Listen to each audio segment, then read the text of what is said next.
Also explored film. His work is interdisciplinary and often focuses on the tiny, quotidian, and overlooked. He writes ant-sized windows into normal wonderlands.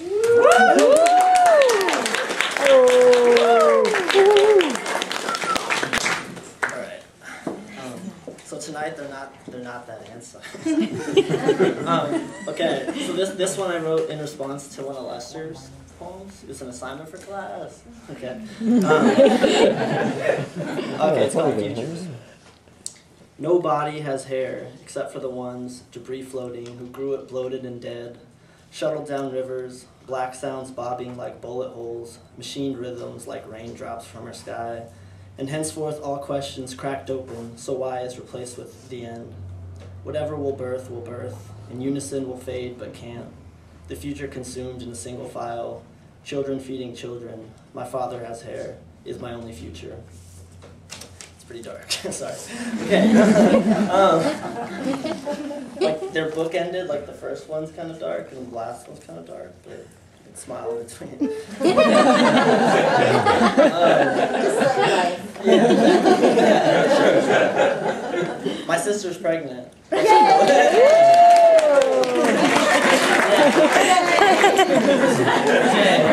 Pressure up there. Okay.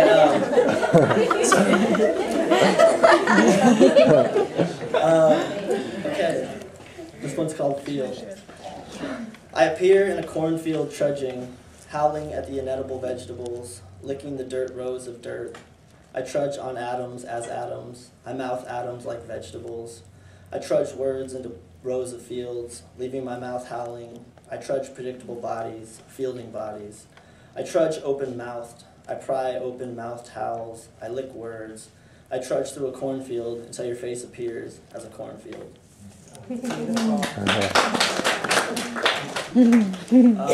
This one's called City. You are an entire city, all its songs and fashions, its steeping in haze, its bay and the steel traversing it. And as the people come to stand at the tower jutting from your breast, they stare out at the houses touching each other inappropriately in broad daylight, at buildings waiting for that next great quake to turn them all to rubble, to have themselves shook, swaying above the streets as windowed slinkies, the calamity of pots and piping humans breaking in their chests, the frictions rising up their foundations until their skeletons snap and their water lines rupture in a great collapse.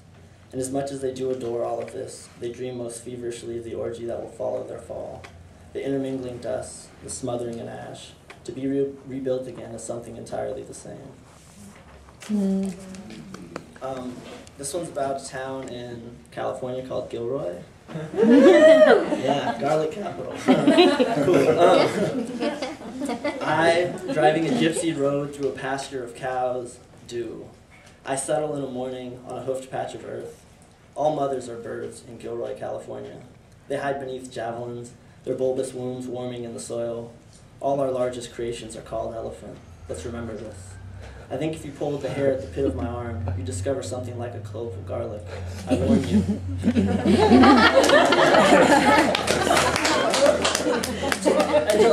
They were like, people usually don't laugh. This poem is for my friend Taylor, who's here. Okay. She gives ships the size of matchbooks to me, implores me to take them to the sea churn, to hand them each a name and a captain and a crew, cargo exotic as cardamom, and she hands me 3 tangerines and kisses my cheek as if it were her grandfather's. She never asked me to write, but I find her correspondence in each port from Pago Pago to Portocuso. I tote her words in a chest and on 4 occasions killed 17 pirates to ensure its safe passage back to my bookshelf, where they are folded and tucked away into a box underneath the remains of 137 retired sea vessels. And then this is for someone that's far away from here. It's called Of You. It's really short. Sea salt collects at the tips of my eyelashes to tell where I've been thinking. Okay, this one's called Swell. My chest hair is reasonable, determined. Most of me is nothing like this. My shoulder grows a neck, a mouth, I tortoise. I fingertip your earlobe. You hide in a crevice that you come to realize is my lung. Moisture is a lie I told you when you were young, learning how to breathe. We can make underwater. I just need you not to ink. Let's be conifers, needles. Populate my palm's arch as I polyester the curve of your thigh. I want again to escape a womb that's startling. My bones, a brittle machine, dream shallow, they build cathedrals to me, and the sun is a tip, so I've decided to thirst. She's something like a forest fire, earth-hungry organ, and I am the swelling tongue of summer, licking at her brow. So this was for my grandmother, or about my grandmother, so it's like indirectly for my sister.